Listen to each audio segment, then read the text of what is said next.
What's up, everybody? I'm Kelly Johnson, the host of the Daily Grind podcast, the official podcast of the Kelly Johnson Foundation. The goal of our foundation is to make a difference and share and support future leaders. Tune in today's episode and follow our podcast on Spotify and Apple to stay up to date with all the content and events. Links are in the description. Welcome to the Daily Grind. My name is Kelly Johnson, your fun and friendly host. We are on episode 23 of season 7, the very best one yet. I'll keep the introduction short because we have a special guest on today's podcast. I'd like to introduce Sjoerd Handgraaf. He's the Chief Marketing Officer at Sharetribe, a platform that helps entrepreneurs launch successful marketplace businesses without coding or significant upfront investment. Over the past decade, Sjoerd has guided Sharetribe's growth from a small Finnish startup into a profitable growth SaaS provider providing thousands of marketplace founders worldwide. He's also the host of the podcast Two-Sided, where he's interviewed over 30 founders and investors from some of the world's biggest marketplaces, gathering invaluable insights into what drives marketplace success. So welcome to the show, Sjoerd. Wow. Thank you. Thanks for having me. Yes, we're excited to have you on the show. Sjoerd, our listeners are beyond excited to learn more about your story, learn from your wealth of knowledge, and much, much more. But yes, I'm going to hand off the mic to you. You probably know the drill on the podcast side. You probably have your own mic, but tell us a little bit more about yourself and your daily grind. Yeah, I was listening to some of the other episodes. My grind doesn't start as early as some of the people. I heard a 5 a.m. at some point. So mine starts somewhere around 7:30. I have 3 kids between 7 and 14. And so it depends a bit on their schedule. So the day starts usually with, providing the smallest one with breakfast, helping the teenager find the clothes he's missing, and then getting everybody on their way. And then around like somewhere between 8 and 9, I start my day either remotely from this little corner here in the house, or I go to the office. And we reserve like the morning time. Most people at the company reserve the morning sort of like, let's say, up until lunch for like deep work. So meaning like working on the projects, no meetings, like minimal interruption. And then the afternoon could have a meeting. We try to reduce them as much as we can. So I have with the marketing team, we have like twice a week, we have a checkup, how everybody's doing. But since we try as a company to be sort of like what we call like async first, like asynchronized first or remote first, we try to reduce meetings as much as we can and do a lot of these like async communication. So that's it. And then like the work, like the deep work in the case can be whether it's writing an article, like we do a lot of content marketing, or right now I'm really busy with on our network of partners. So we partner with accelerators and stuff. So a lot of emailing at the moment, but it can be anything. Yeah. And then actually, and then when the day's gone, it's like getting back home and getting people to their hobbies, including my own, which is a lot of football or soccer and other like ice hockey and related sports. So there's like that's another job like after 5 or 6. So wonderful. Yeah, that's it. Yeah, mix of business, sports, family, A to Z. Yeah, talk about quite the grind you got going on over there. Yes, tell us more about Sharetribe, your role, and also about the platform as well. Yeah, I think the best way to say it, like it's a bit icky sometimes, and I don't know if the company likes it, but a lot of customers talk about us as if we are like the Shopify for marketplaces. So anybody with a little bit of like internet savviness who ever opened a blog or something, with Sharetribe is able to build a fully comprehensive online marketplace. And an online marketplace means like the Airbnb/Uber for X ideas, where you have like could be anywhere from like an Airbnb for pools, for example, is one of our bigger customers, or a service marketplace, or anything where you have just multiple parties on one hand and multiple parties on the other hand, and you provide them with the platform where they transact or find each other, and then you take most of the models go that you take a chip of the transaction, and that's how you monetize. But people are able, like, I'm also not a coder. Anybody should be able to get something up and running that looks good, is mobile friendly, everything. But then the nice thing is that I don't know how much you or the audience knows about like these no code platforms, but quite often it has like a technical ceiling, so you cannot customize as much as you like. Ours is not like that. So if you then want to add some code to it, or you have a coder in your team, or proven your initial MVP, and you get some money, then you can actually extend it without having to build the whole thing from scratch. So we're a little bit we're like over an 11-year history as a company, we've built the best of both worlds in that way. So yeah, so that's what we do. And yeah, I'm responsible for everything growth there. Basically, like we have team of 3 marketers, and then an army of like freelancers, video editors, podcast editors, graphic designers, marketing developers, those kind of things, like all over the globe. But we're on paper, we're a very small company. Yeah, talk about the numbers. And I was just going to ask, teaming up on the team side and the structure and whatnot. But yeah, you serve from, rental, service, marketplace, product, and others. Do you have a particular industry that you focus on, or is it regional based or geographical? Or? No, it's really all over the map, which makes marketing a little bit difficult. Actually, maybe I'll complain about that later in the interview. But for example, like in the US, we have I'll tell you some of our like reference cases. So in the US, we have a great customer called Land Trust. They are rather big. They started with us like already maybe like 2018. Did an MVP, test that, raised some funding, and I think now in total they raised over like $9 million investment. They're a Series A. But what they do, actually, maybe the most interesting part, they are a platform for booking outdoor experiences. So that can be anything from like hunting, bird watching, fishing. Because in the US, most of the land is private, and then through the platform you can arrange access to the land or book a hunting lodge or a whole program. So they are one of our more like what do we call it, like most visible customers in terms of like success when it comes to funding. But then, like I said, we have the Airbnb for swimming pools, which is a woman from France who started also already like 5 or 6 years ago. A little bit same story, but was more. It's like a completely different business model, like renting your backyard pool. But also, maybe then another one that I really like is called Drivela. They're from Singapore originally, and they're a car sharing platform. So in Singapore specifically, like cars are extremely expensive. So most of the time they're standing like idle by the side of the road. And so this is a way for you to rent out your car. Of course, like Singapore is a bit of a specific city case, so that was great test case for them. But you could have your car, like rent out your car safely through the platform to other people who might need a car. And they did this like sort of, let's say, proof of concept in Singapore. It went really well. And now they have also raised some money, and they've gone to Australia, New Zealand, and I think 1 or 2 other countries. I haven't checked out recently, but 3 very sort of different models. So we're really all over the map. And that's actually one of the coolest things about this business, that like you discover idea, like, because people all the time ask like, well, haven't we invented all of the marketplaces? But like it's the nice thing about internet in general, that there are so many niches that you and I and most of the people that we know have no idea about. And it can be really tiny and like specific, but it can be just a big enough community to have a marketplace running. So all over the map, both in geography as sort of industry. Sure. Yeah, that's really unique and interesting. In general, Sjoerd, do you find it hard to market an online marketplace, or how do you make your products, what you offer, like more appealing to like the average consumer? Yeah, so that is a bit, I mean, like for us, so we provide really the tool set. So people build it. What I need to find is people with this marketplace idea, who have this idea that has this specific thing.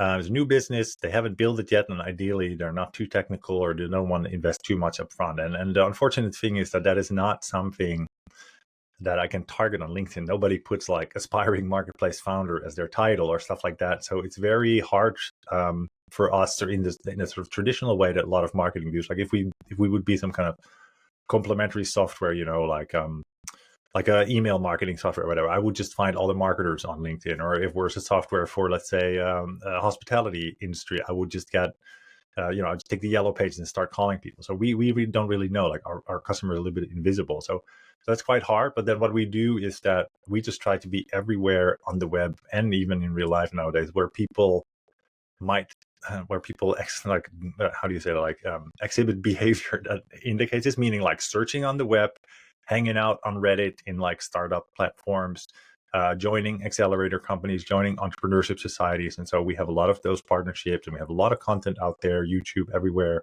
where we try to answer sort of the most common problems that anybody starting a business like this has. And that's how we market, I think, in a sort of broadest sense of the word.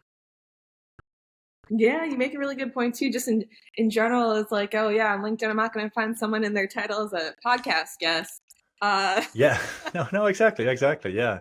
And like a similar thing is that, like, because we talk to a lot of investors, because we work essentially with startups. Like all of our customers are essentially startup, And they have a little bit the similar problem that like, how do you find someone who has not yet built a product and you want to invest at the earliest stage? And like, I never thought about that, but like, so we're trying to learn and grain a little bit from what they do. And for example, podcasts, being on podcasts where entrepreneurial people, or in your case, like, young leaders, like promising people, or people with like, let's say, high potential, are around is also a good way. So this is also part of the marketing mix for us in a way. Yeah, really well said. Speaking of numbers in general, we did our research here on the pod. How do you become profitable again? Like from 2.5 years of decline to now record growth. I heard saw that part of your branding, but like we always talk about different challenges that come our way on our daily grind, but from a business standpoint, yeah. Yeah, that was challenging. So we recently published this blog post about it.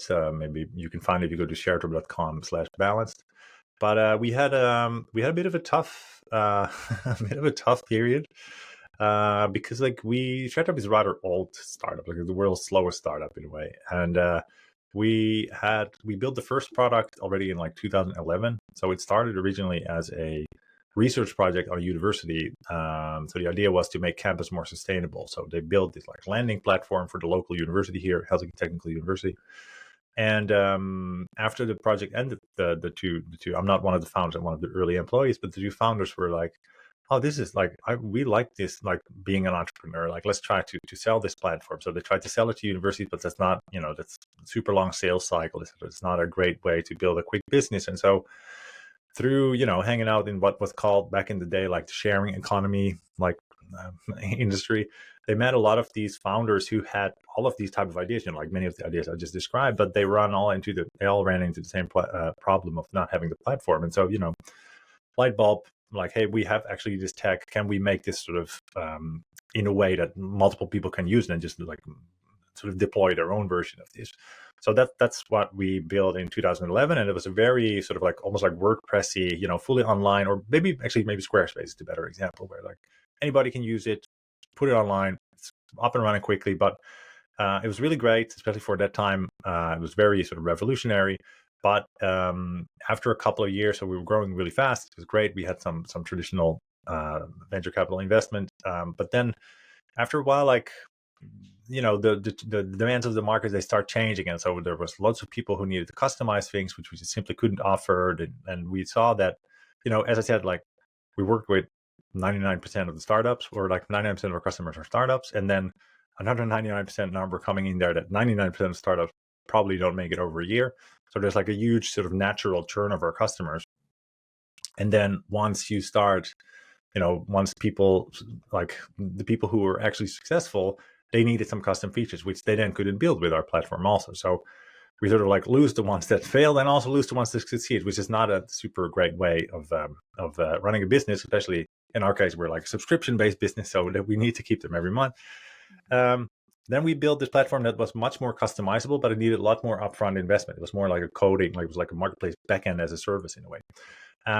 Went great once people got there, but it was much harder to get people in there because of what I just said. Like it needed more technical and more money.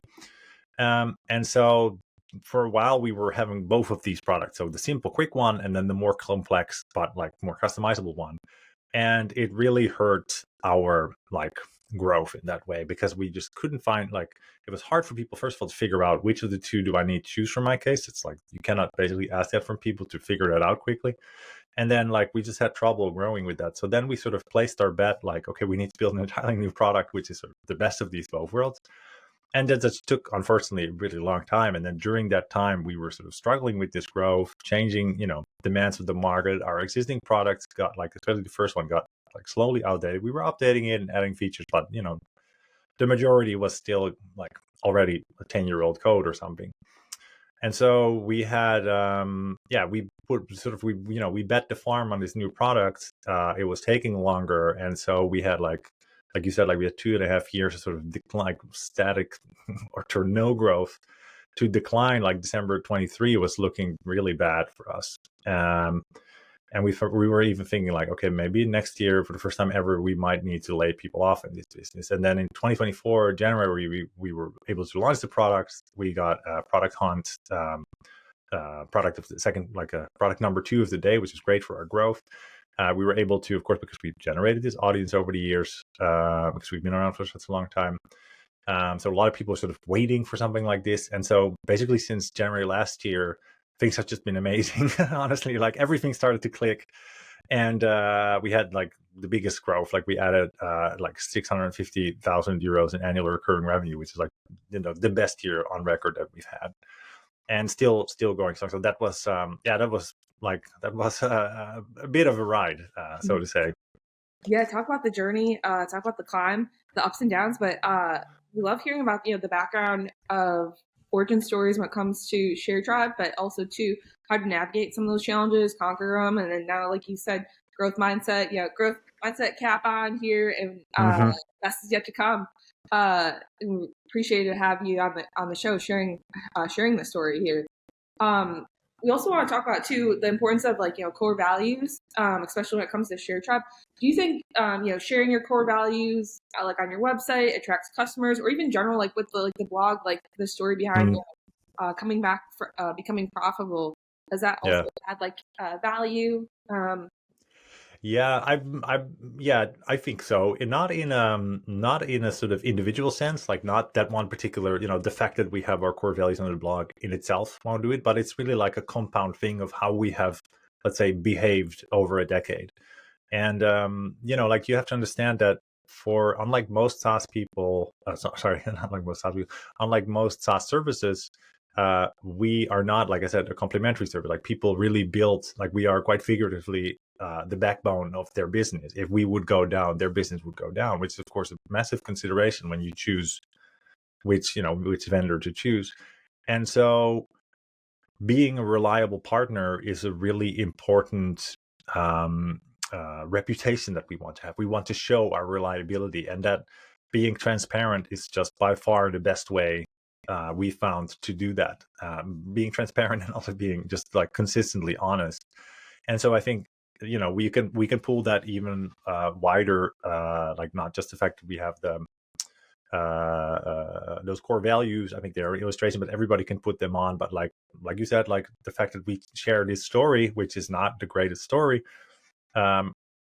is, I think, builds reliability. And then now I have to actually, by the time this comes out, this will also be public. So a recent development is that we started, or we're going to publish what we call like our pricing change log, because the thing that is sort of haunting a lot of SaaS businesses, especially startups, is that, especially if they have some venture capital money, which we don't have. I can tell more about that maybe later. We're going to do the mission, but is that if they get bought, or if they exit, or if they get in trouble, they're going to raise their prices. And that is nothing wrong with that necessarily, but again, coming to the reliability, you don't want to build your business on something like us and that we're done, hey, sorry, 10x the price, which has happened to us also with some service providers. And so we are publishing this pricing change log where you can see the entire history going back, I think, up till 2014 of every price increase that we've done on our products, a reason why we did it, what changed exactly, so that people know roughly what to expect. Of course, like, this is not a guarantee for the future, but we have made it our mission. It is truly in our like articles of association that we want to democratize the platform economy. So all of these marketplaces, many of them have some, like especially the bigger ones, if you think about Uber and Airbnb, it's not all great. And so we want to be able to allow everyone to build a business like that, whether that's for their community. You can build your own local Uber, for example, or you could build your own local Airbnb for your own like city, because there's many cities around the world that have some trouble with Airbnb hosts taking over the entire block, etc. And so in order to do that, we want to make that our mission. And so it is truly our mission that to make it as widely as accessible, and just keeping the prices like accessible is part of that. And that all dates back, following from that is also this reliability thing, that we just want to be as transparent as we can. Of course, like not to our own detriment. There's certain things we won't share because it would give competitors potentially some edge that we don't want to. But and I think like just having the core values on the site is part of that. So a very long answer to that particular question, but yeah, just to explain a little bit, give a little bit more context about why we do this, because we just want to be as reliable a partner as we can be. Yeah, keyword reliability, and it goes to show, and like you mentioned on the examples too, with the customers that you serve, just having that good relationship, and as a partner, we always look for that reliability at the end of the day. Are they able Mm, to check off the box, or able to be accountable, and vice versa, and it goes to show yeah. that ShareTribe is a true leader in that space. Yeah. I mean, it's also a bit self-serving because, like I said, we're a SaaS business, right? So there's no point for us to be untruthful about the performance of the business, or because people will find out and then, like, we have gotten 1 month subscription from them, which is not a particular great foundation. So we are also, like, for example, we have this customer success team. If you have, like, you can book, like, a lot of our customers go through at least 1 or 2 hour call with those people. And they will tell you also, hey, I don't think Sharetribe is a great fit for you because you want X, Y, or Z, and we're not able to deliver this, or you might be better off doing this and this. Of course, luckily, like, we're expanding our feature set constantly, so we have to give, we will give no less and less, but still, we will do so if we think it's really not a great fit. So Yeah, really well said, Sjoerd. I want to transition to the podcasting side since we had you on the daily grind. yeah, But your marketplace podcast, how did it come to life? Like, tell us more. yeah. So the podcast is called Two-Sided, the Marketplace Podcast. And it was kind of a fluke, to be honest. Like, it started in like during the pandemic, and I think, like, in retrospect, I think I was so tired of being alone at home with 3 children, because my wife, she's a scientist, so she has to go to the lab, and her lab wasn't closed. So I was at home with 2 children, and I think I just wanted to talk to other adults.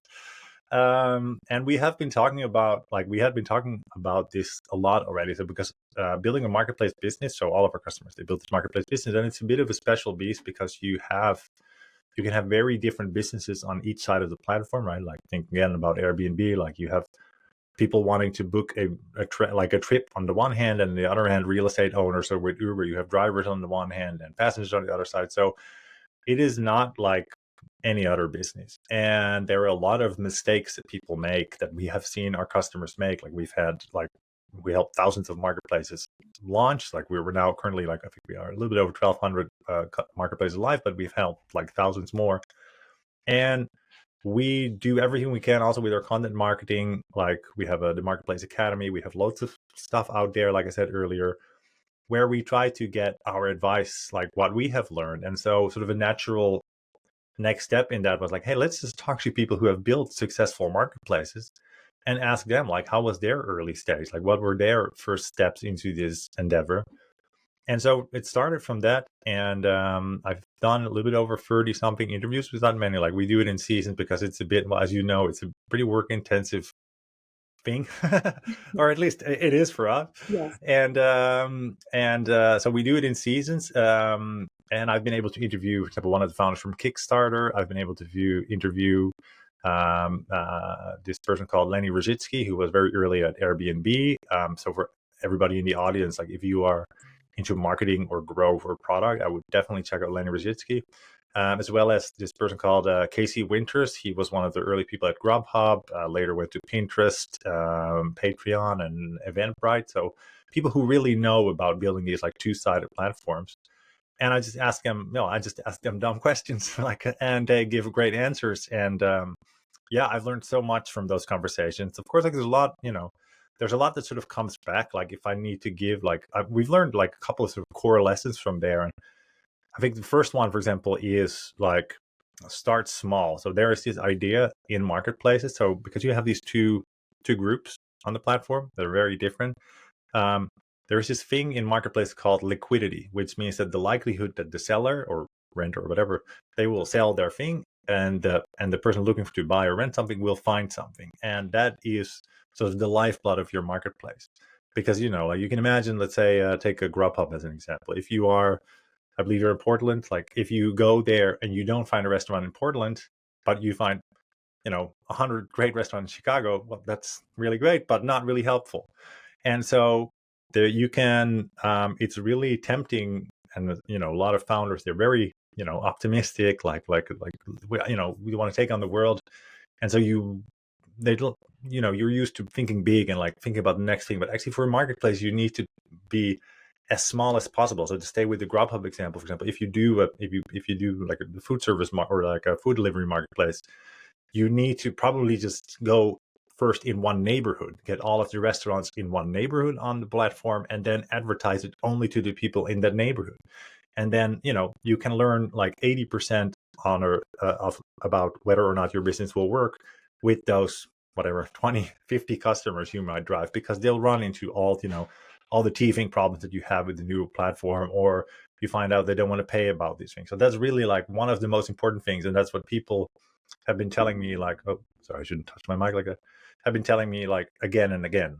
And I think like another one, if I can just start to like extract like the top lessons. This is great. So I think like start small is the other one. Is number one. I think like number two is like start fast. So people like to fuss over their product, and I think that goes even, that's a broader lesson to anybody building a business out there, and especially software businesses, that it's quite it's quite easy to sort of like get distracted by this feature, or it needs to look a little bit like this, or this is really what I need to make it a success, or I'm not going to launch until I have done this, and this. But actually, with marketplace specifically, like I said, this liquidity thing is the product. So it's not about, do you have a shiny new platform? It's about, can you offer something to this site that they're not getting otherwise? Is there something truly valuable in there?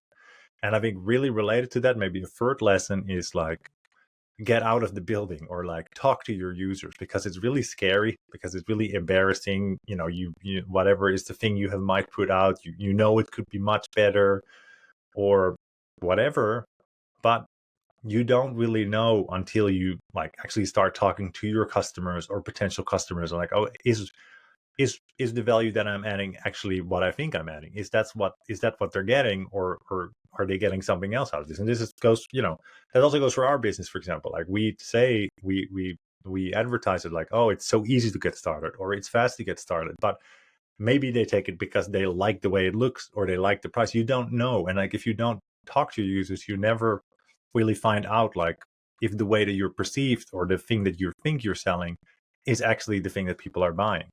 So I think those are the number, like sort of top three things that I keep on repeating every time I talk to a new founder. Like, okay, if they ask like, oh, what, like they usually expect something much more profound, but it's really like, okay, if you can cross off these three things, you're already like 80% on the way. So.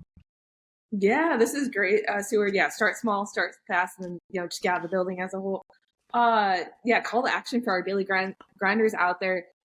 Speaking of our daily grinders, our business owners or entrepreneurs, what advice would you give to like our business owners out there, trying to market their business, or things that you've learned along the way, whether it's, with Sharetribe, or even speaking on the podcast? Yeah. Yeah. For marketing specifically, like if I keep it to that, I think like we're in an interesting time right now. Like I like, everybody gets tired of AI and whatever, but like it is a thing that is that is happening. And then I think at the same time, something that is happening that we've noticed at least is that, and I'm not, it's not just my thoughts. Like there's this really like influential or like inspirational or like knowledgeable person called Andrew Chen. He was one of the first people at Uber. He was now a partner at Andreessen Horowitz, one of the most famous tech VC firms. And he put out an email a couple of weeks ago called something like, paraphrasing here, but something like, oh, all marketing channels are dead, meaning that like everybody is there, everybody's doing the same thing. So it's really hard for a business to stand out and sort of compete there, because everybody is already doing it. And I think we've sort of gone through a period, especially like when it comes to like online business or digital marketing, that like a new channel was added like every year or something, like we had social, mobile, this like TikTok, video, etc. And I think that just hasn't happened for a while. And so I think you have to sort of go. So for a long time, including myself, you could sort of not cruise by, but build a marketing just on being like first mover in a channel, or just taking the best practices for a channel and applying them to your business. And I think what I've learned also the hard way is that many businesses are actually quite specific. Their context is quite specific. The way that they monetize is quite specific, or the way that their user behaves quite specific. So, for example, the Sharetribe thing, like I worked previously in companies, and paid ads was the number one thing. Like it was just, that's the way to go. Like you just find, you put out your campaigns, you analyze them, you find the winners, and you just keep on dumping money in that. And that's like hockey stick if things go well. Or a new channel, for example, I was in a company when just sort of YouTube advertising came out, and that was just a gold mine. Like, it just was great. And then I came to Sharetribe and we tried that as well. And I realized, oh, actually, no, because like targeting problem, like I said, or like the audience in which they exist is just too small, so it's too expensive to buy them, etc., etc. So you really need to, I think it's really time, especially now, that like for people to really go sit down and sort of go back to the basics of marketing. Could it being things that I mentioned before, that like, for example, this just concept called positioning is like what are you, like, really the basics, like what is your competitive advantage? Who cares about that? And so where do you find these people? And can you find these people in a way that makes, like, unit economics that makes sense? Like, that is in a way that is profitable. And I think that it's kind of dangerous, or not sorry, dangerous, but it's kind of like a bit scary time now, because, like, for example, with Sharetribe, also like content marketing was a big thing. Like I said, is that, what is content marketing in the age of AI? What is, providing advice as a part of the marketing at the age of AI? We don't know. But I think the only thing that we do know is that what we can do really well is just like being very specific about what it is that we offer, and being very clear and communicating that, so that people know, oh, for this, for building a marketplace, you should try Sharetribe. And for well, I can come up with 5 other slogans for other business, but I think that is a bit like, I think that is really, we're sort of on the cusp of a sort of a reversion back to, let's say, traditional marketing, I think. Mm-hmm. Yeah, we'll tapping into the unknown, but like you mentioned, control controllables, play to our strengths, and continue to persevere and power through, and innovate and expand. Yeah, a lot of action words on our daily plans. Yeah. Last question we hit closing, Sjoerd. What do you hope, like, what do you want your impact legacy of Sharetribe to be, or just from a personal life standpoint, what do you hope to do? Yeah, I think Sharetribe and myself are currently like quite intertwined. Like, I'm like owner for a tiny bit, etc. So, and I just spent already like 9 years at this company. So it's, it's sometimes a bit hard to separate yourself from your work. I think, like, could be good, could be bad. But I think for us, really, like I said, like we've changed our model to this thing called a steward-owned company. So we bought out our original investors. We raised 1.5 million euros through this crowd investment like some years back, and now we are this thing called like a steward-owned company, and the steward-owned company has a mission, and it is like we are legally obliged to use 40% of our profits towards our mission, or maybe it's even more. I'm not entirely sure. And our mission is, like I said, our mission is to democratize the platform economy. So I really hope that we are able to help founders build this dream that otherwise they wouldn't be able to do, because they're either not technical or they don't have the money to pay a coder. And we get really great feedback already now. Like, we see really great stories of people who, because for many of our customers, this is their one shot at entrepreneurship. And I think we can get that to scale. Like I said, like we have 1,200 right now. We've helped thousands, but I don't know. Like, I actually haven't thought about this. It's a great question. Like, I don't know what's the number for us, but I would like to scale that impact. Like, whether that is, I don't know, 100,000 marketplaces in 10 years. Who knows? Like, I think that's maybe the horizon that I'm looking at. Sure. Yeah, it sounds like I'm gonna have to get you back on the podcast, latest and greatest. Student Sharetribe. Really well said. Yeah, we wish you all the best and continued success from the podcast team as we say on the show. Keep up the grind.